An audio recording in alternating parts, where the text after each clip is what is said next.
তোমার বৌঠানের বিরুদ্ধে কথা বলার আগে ভেবে চিন্তে কথা বলবে। এই জন্যই আমি নালিশখানা সমাজপতিদের কাছে করতে বাধ্য হলো। তুমি এ বাড়িতে আমার বিরুদ্ধে অভিযোগ এনে ব্রাহ্মণদের কাছে বিচার চাই। এ বাবু রাজচন্দ্র দাস কোনো ভালো কাজ করার জন্য ব্রাহ্মণ সমাজের পরোয়া কখনো করেনি আর করবেও না।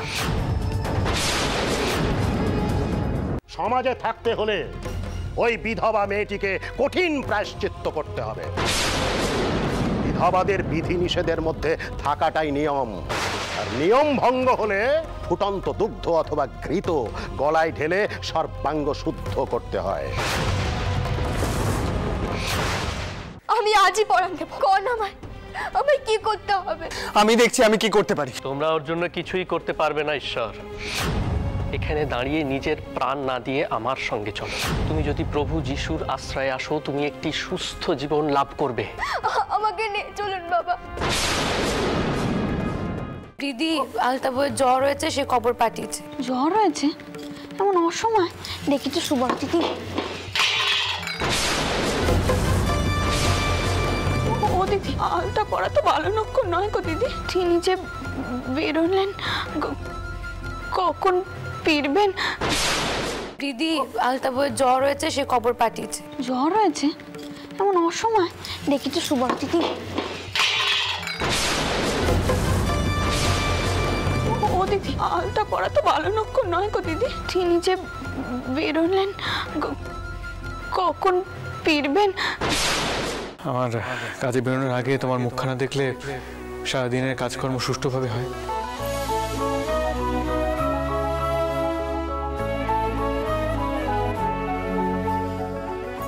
কি রে, লজ্জায় তো একেবারে লাল হয়ে গেছিস? হ্যাঁ, ওরে মুখপুরি, এবার ছেলে পিলে হওয়ার দরকার, বুঝেছিস? তাহলেই দেখবি 16 কলা পূর্ণ হয়েছে। আর এখন তোমার সংসার ছেড়ে যাওয়ার স্বাদ হচ্ছে না তো? তুমি যে কি করনি মেস্থিতি, আমার লজ্জা ব্যাপার কি আছে শুনি? আর আমার তো একখানা ব্যাটা আছে, তুমি কি ভুলে গেলে সে কথা? আরে ছোট খুকি দাঁড়া।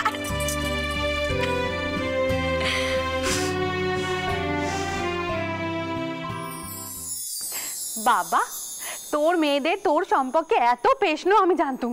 আমি তোদের কাশির গপ্প শোনাচ্ছিলাম, কিন্তু ওদের তো যত আগ্রহ তোর ছেলেবেলা সম্পর্ক। হয়েছে দিদি হয়েছে, আর তোমাকে 7 কাউন্ট করে এই গপ্প কাউকে কইতে হবে না।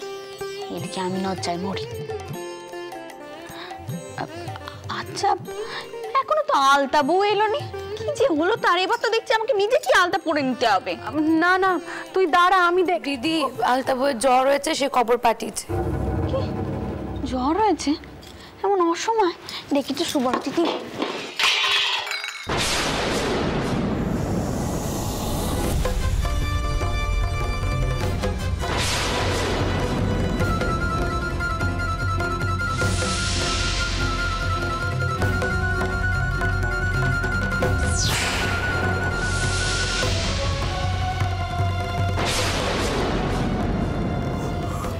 কি করলি তুই বউ?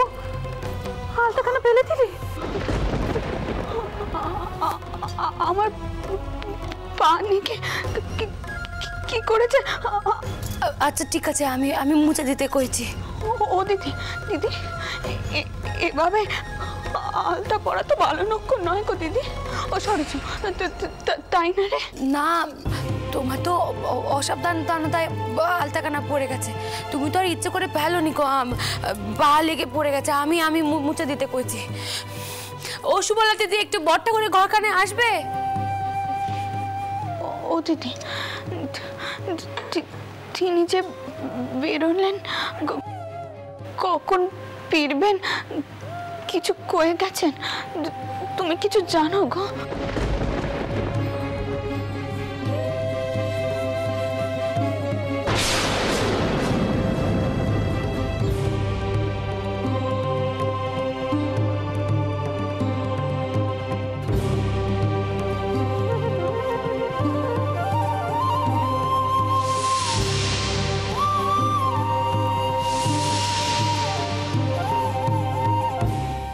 আটামশাই গোবর্ধন পুজোর সময় তহবিল থেকে টাকা সরিয়েছিলেন, আর পুরো দোষটা এসে পড়েছিল আমার ঘাড়ে। এবারেও যদি সেরকম কিছু হয়, আপনি কিন্তু আমাকে বাধা দিতে পারবেন। সেই দীপ্তকালী ঘর ছেড়ে চলে গেছিল, আমি একেবারে তাকে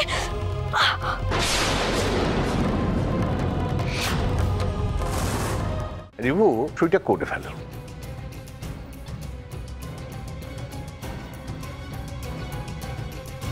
জয়, আমি তো সাইনটা করে দিলাম।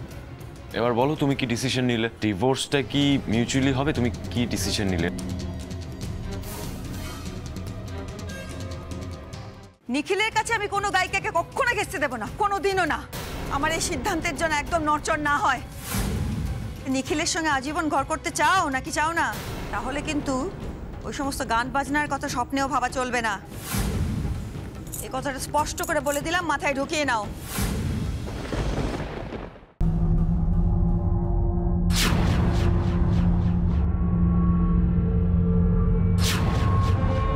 কি এই খাবার তো ফুরোচ্ছেই না। আমার উপনয়নের সময়ও তো এমন হয়েছিল, আর সেই খিচুড়ি তো মহামায়া রান্না করেছিল। মাগো, আমি যে বেনারসি খান জলের তলায় দেখলাম, সেটা পরে কি কোনো কোণে পুকুরে ঝাঁপ দেবে? বলো না মা।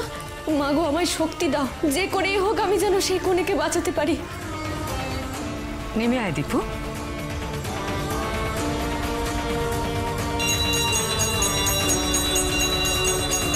তুমি আর কথা বলো না অনন্ত দাদা, তাড়াতাড়ি পালাও। হ্যাঁ সুভাষ, আর আমি তোমাকে আশীর্বাদ করি, যেভাবে তুমি আমার প্রাণ বাঁচিয়েছো, ভবিষ্যতে যেন ওই দেশবাসীর সবার প্রাণ বাঁচাও তুমি। আসি শরৎ। বন্দে মাতরম, বন্দে মাতরম, বন্দে মাতরম।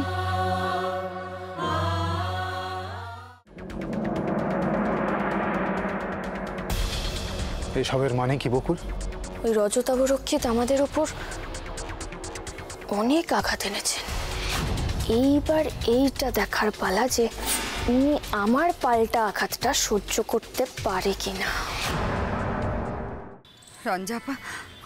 রঞ্জাপা আর দেরি করো না। দেখো, ইকবাল ভাই তোমার মতের জন্য অপেক্ষা করে আছে। ইকবাল মামা দাঁড়িয়ে আছে। রঞ্জা পিসি, বলো না তুমি ইকবাল মামাকে কি বলবে? রঞ্জা পিসি,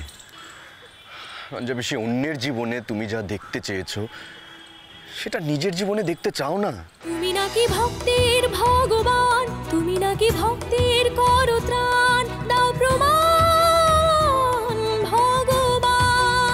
আছো কি না করো প্রমাণ, ফিরিয়ে তুমি দাও গো প্রাণ।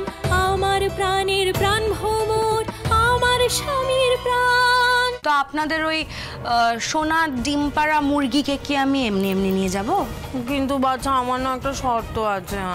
বলছি যে ওই ভেলকির মা, তার বোঝা বাবু আমি বইতে পারবো না, তুমি তাকেও নিয়ে যে। আপনাদের সব শর্তে আমি রাজি।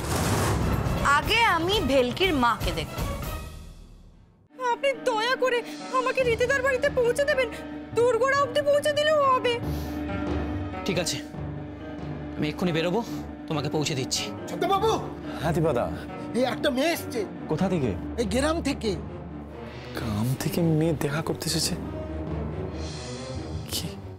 আটামশাই গোবর্ধন পুজোর সময় তহবিল থেকে টাকা সরিয়েছিলেন, আর পুরো দোষটা এসে পড়েছিল আমার ঘাড়ে। এবারেও যদি সেরকম কিছু হয়, আপনি কিন্তু আমাকে বাধা দিতে পারবেন। সেই দীপ্তকালী ঘর ছেড়ে চলে গেছিল, আমি একেবারে তাকে।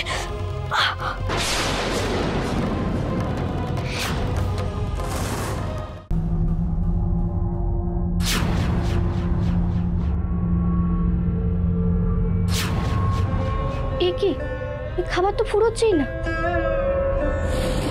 আমার উপনয়নের সময়ও তো এমন হয়েছিল, আর সেই খিচুড়ি তো মহামায়া রান্না করেছিল। মাগো, আমি যে বেনারসি খান জলের তলায় দেখলাম, সেটা পরে কি কোনো কোণে পুকুরে ঝাঁপ দেবে? বলো না মা। মাগো, আমায় শক্তি দাও, যে করেই হোক আমি যেন সেই কোণেকে বাঁচাতে পারি। নেমে আয় দীপু।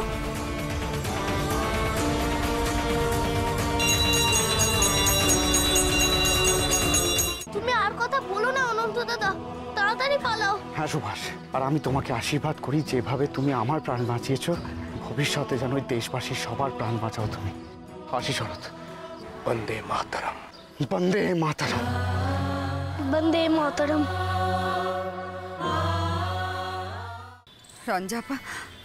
রঞ্জাপা আর দেরি করো না। দেখো, ইকবাল ভাই তোমার মতের জন্য অপেক্ষা করে আছে।